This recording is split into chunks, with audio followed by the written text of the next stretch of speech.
Assalamualaikum warahmatullahi wabarakatuh. Perkenalkan, nama saya Riki Setiawan, NIM 2522307, dari lokal H1, ingin mengerjakan tugas yang diberikan oleh Bapak Rian Amanda MPDT selaku dosen pembimbing matkul logika dan algoritma. Dan yang pertama-tama, marilah kita panjatkan puji syukur kita atas kehadiran Allah Subhanahu wa taala, yang mana atas limpahan rahmat serta karunia-Nya sehingga saya dapat mengerjakan tugas ujian yang diberikan Bapak Rian Amanda. Dan yang kedua kalinya, sholawat beriringkan salam marilah kita aturkan kepada junjungan kita Nabi Agung Muhammad SAW, yang mana yang telah membawa kita dari zaman Jahiliyah menuju zaman Islamiyah yang saat ini kita rasakan.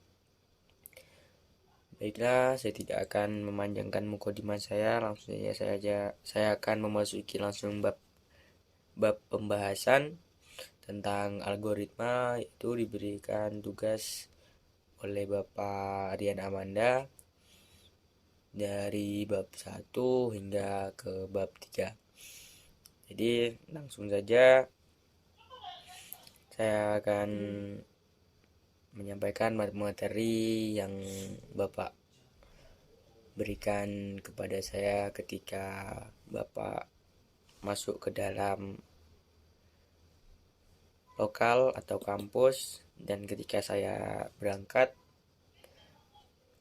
Dan langsung saja yang pertama yaitu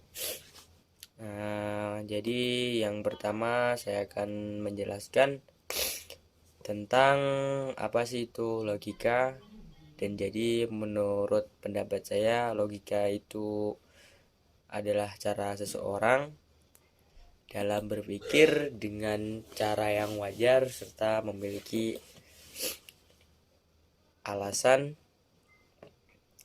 dan hubungan yang rasional serta dapat dimengerti walaupun belum tentu apa yang dilakukan yang disetujui sebagai sesuatu yang benar atau salah.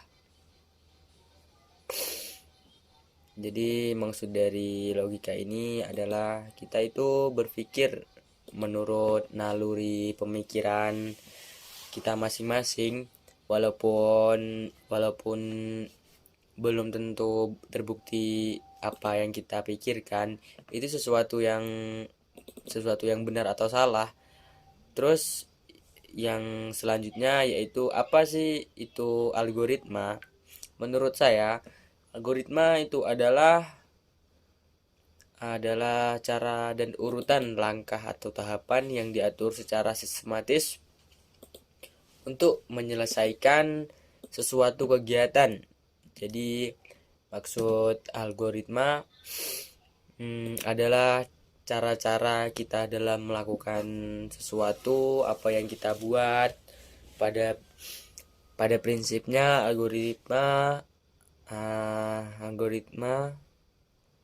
adalah sebuah proses dan ada 3 tahapan, yaitu yang pertama yaitu tahapan output atau tahapan proses, yang kedua yaitu tahapan output atau tahapan keluaran.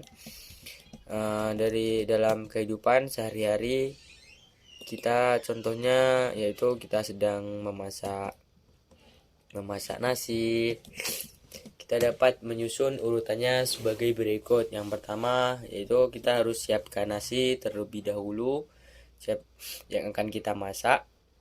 Yang kedua, masukkan beras ke dalam panci magicom. Dan yang ketiga, rendam dan cuci beras hingga bersih. Dan yang keempat yaitu setelah itu takarkan air beberapa air untuk memasak nasi. Dan yang kelima, setelah itu lap bagian-bagian panci magicom tersebut hingga tidak basah. Yang keenam yaitu masukkan panci tersebut ke dalam magicom dan masaklah nasi tersebut dan tunggulah hingga 30 menitan atau 35 menitan. Yang ketujuh, dan nasi sudah siap dan siap untuk dihidangkan. Dan secara sederhana algoritma dapat kita gambarkan seperti di atas. Jadi algoritma memasak nasi di mana proses-proses yang ada kita kerjakan secara beruntutan, mulai dari input, memasukkan beras ke dalam panci dan memasukkan air untuk merendam beras dan mencuci, kemudian lanjutkan proses pembersihan beras.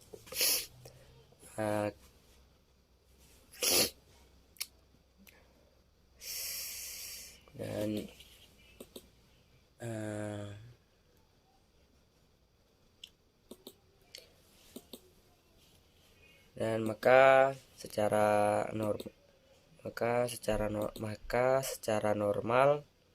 memasak nasi dapat dilakukan seperti langkah-langkah di atas. Namun terkadang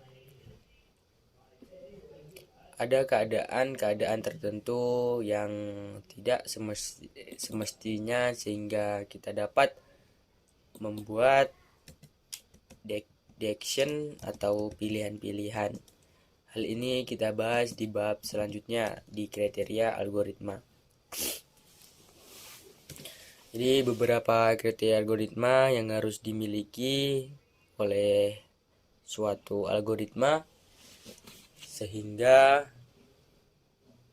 bisa dikatakan sebagai algoritma yang baik adalah yaitu yang pertama yaitu input, yaitu sesuatu algoritma yang harus memiliki inputan balik atau inputan ataupun yang lebih. Contohnya ketika kita ingin memasak nasi, inputannya tidak harus beras saja, yang bisa saja kita mau menambahkan bawang ataupun garam ataupun menambahkan cita rasa baru pada nasi tersebut.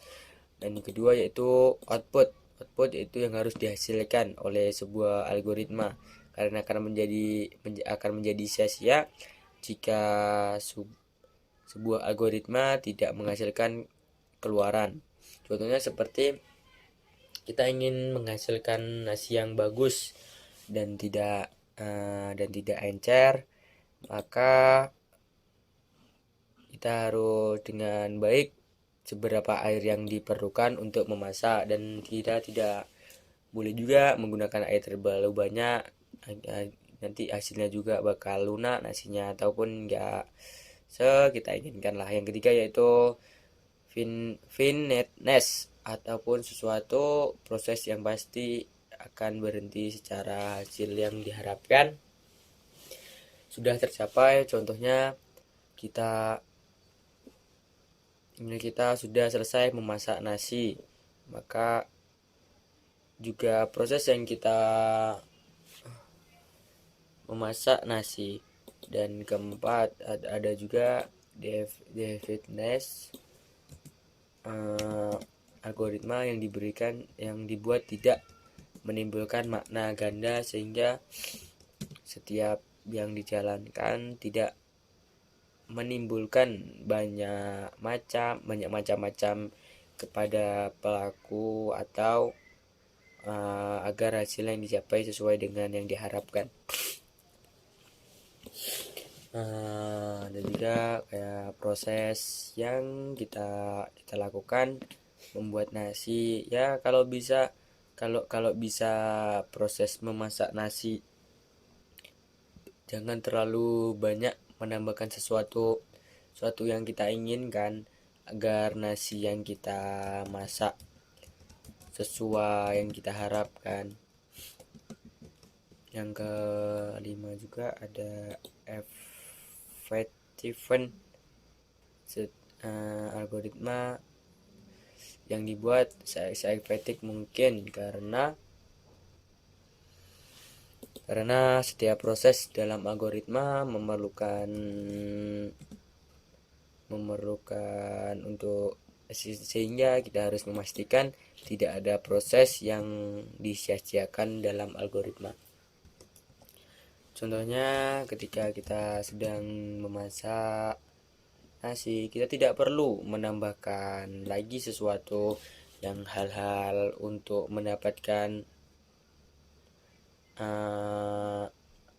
kayak menambahkan biar nasi itu jadi sempurna. Ada juga yaitu struktur algoritma. Struktur algoritma yaitu ini ada menjadi 3, yaitu yang pertama yaitu strukturnya yaitu perulangan atau looping pada kehidupan sehari-hari. Banyak yang pekerjaan tersebut yang akan kita lakukan sampai batasan tertentu sehingga tersebut bisa dihentikan. Contohnya proses memasak nasi sampai proses memasak beras sampai menjadi nasi. Ini berarti proses yang memasak akan dilakukan sampai menjadi nasi. 2. Percobaan gen atau percobaan, yaitu proses pemilihan proses selanjutnya pada yang keadaan tertentu.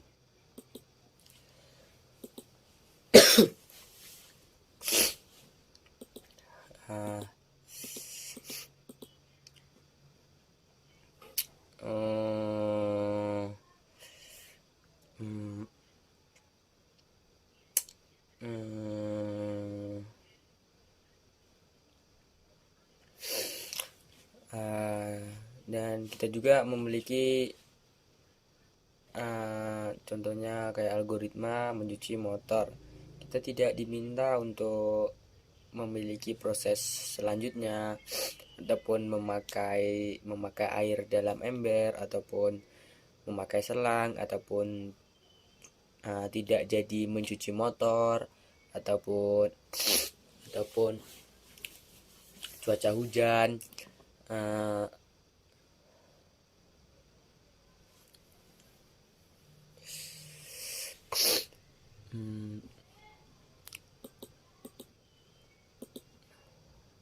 Ada juga yang ketiga yaitu terurut adalah proses urutan algoritma yang sesuai dengan urutannya, di mana algoritma ini memiliki kondisi yang ideal, tidak terjadi kondisi perulangan ataupun percabangan, sehingga proses akan berjalan urut mulai dari proses pertama sampai proses yang seterusnya.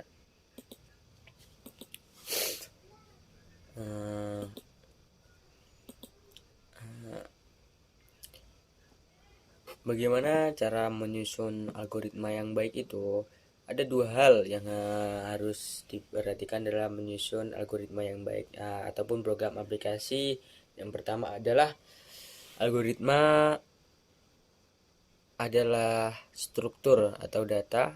Yang kedua hal ini menjadi penting karena tidak dapat menghasilkan program yang baik ketika hanya memiliki algoritma yang baik namun dengan pemilihan struktur data yang buruk.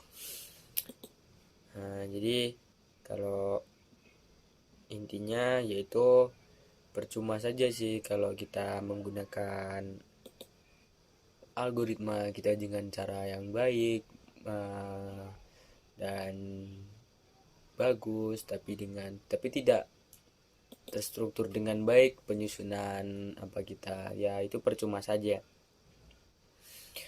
Selanjutnya adalah ada tentang bahasa pemrograman. Bahasa pemrograman yaitu adalah bahasa yang digunakan untuk memberikan instruksi kepada perangkat keras yang melakukan sesuai dengan apa yang diinstruksikan. Jadi kita harus memberikan instruksi secara rinci, benar, detail, sehingga apa yang kita perintahkan dapat dijalankan oleh komputer tersebut. Jadi kita harus merinci dengan ya pokoknya biar dikelola dengan komputer dengan baik. Ada juga selanjutnya yaitu ada juga jenis bahasa pemrograman. Ada juga bahasa pemrograman dapat dikelompokkan menjadi dua macam, yaitu tingkatannya yaitu bahasa tingkat tinggi dan ada juga bahasa tingkat rendah. Jadi bahasa tingkat tinggi yaitu bahasa yang dirancang untuk langsung dapat dimengerti oleh mesin dan tanpa harus melalui bahasa penerjemah. Jadi bahasa tingkat tinggi itu udah langsung gampang oleh mesin, udah gampang dipahami. Ada juga contohnya kode mesin atau dan yang kedua bahasa tingkat rendah. Bahasa tingkat rendah yaitu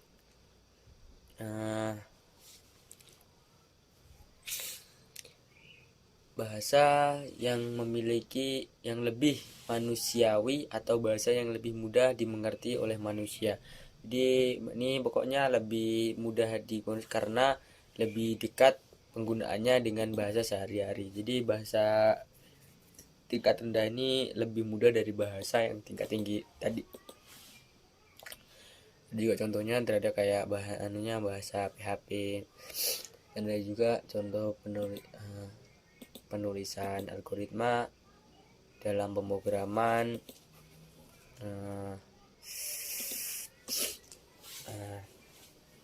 dikelompokkan menjadi dua, yaitu dengan teks dan dengan gambar. Yang kedua yaitu penulisan algoritma dengan menggunakan teks dapat disajikan dengan bahasa tertentu,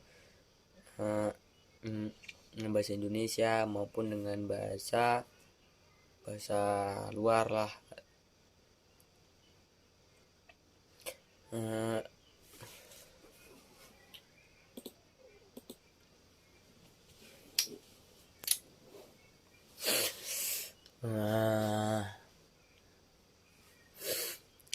Ada juga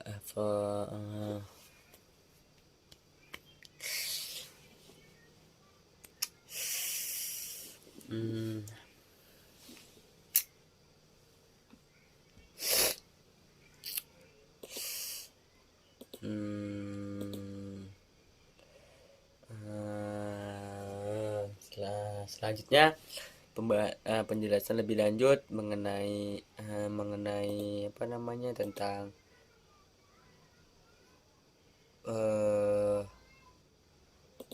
tentang kode-kode yang ditulis secara sebenarnya yang berdasarkan bahasa pemrograman tertentu sehingga lebih mudah dikomunikasikan dengan programmer juga, yaitu terperinci contohnya dalam membuat tabel di aplikasi Microsoft, yaitu seleksi sel yang akan dibuat tabel dalam lembaran kerja. Yang kita pilih dulu yang pertama. Yang kedua yaitu pilih menu menu home. Yang ketiga yaitu selanjutnya pilih model tabel yang kita inginkan dan bentuknya gimana. Dan yang keempat yaitu apakah rentang-rentang tabel udah kita sesuai sama kita. Dan yang kelima, centang bagian mana. Dan keenam, pilih oke.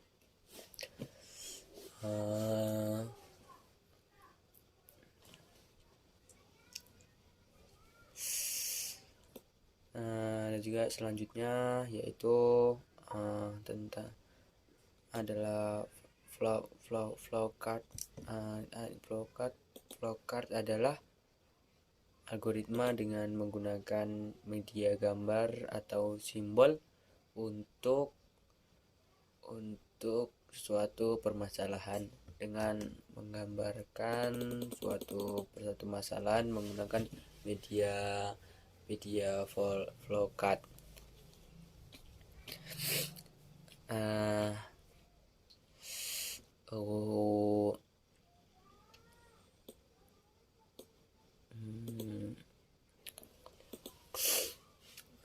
Terus secara umum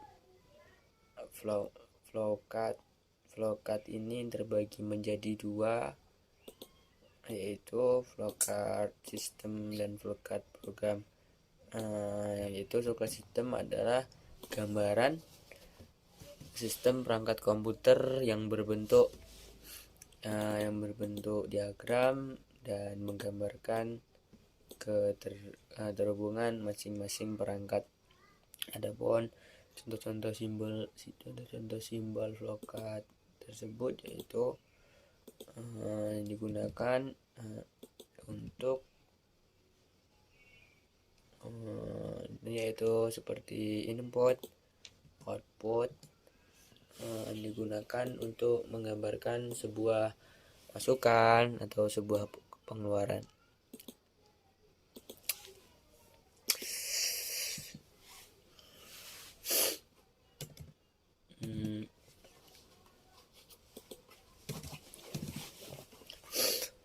Yang kedua adalah manual. Ada juga manual output. Simbol ini digunakan untuk menggambarkan input data secara manual. Contohnya yaitu online keyboard atau proses yang 3 proses. Proses ini yaitu panjang ini menggambarkan pengelolaan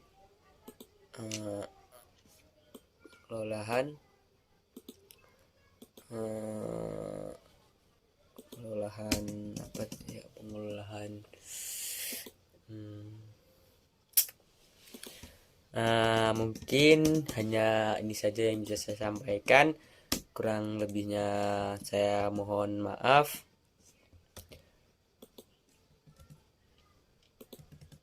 Assalamualaikum warahmatullahi wabarakatuh. Sekian dari saya, terima kasih. Assalamualaikum warahmatullahi wabarakatuh. Alhamdulillah.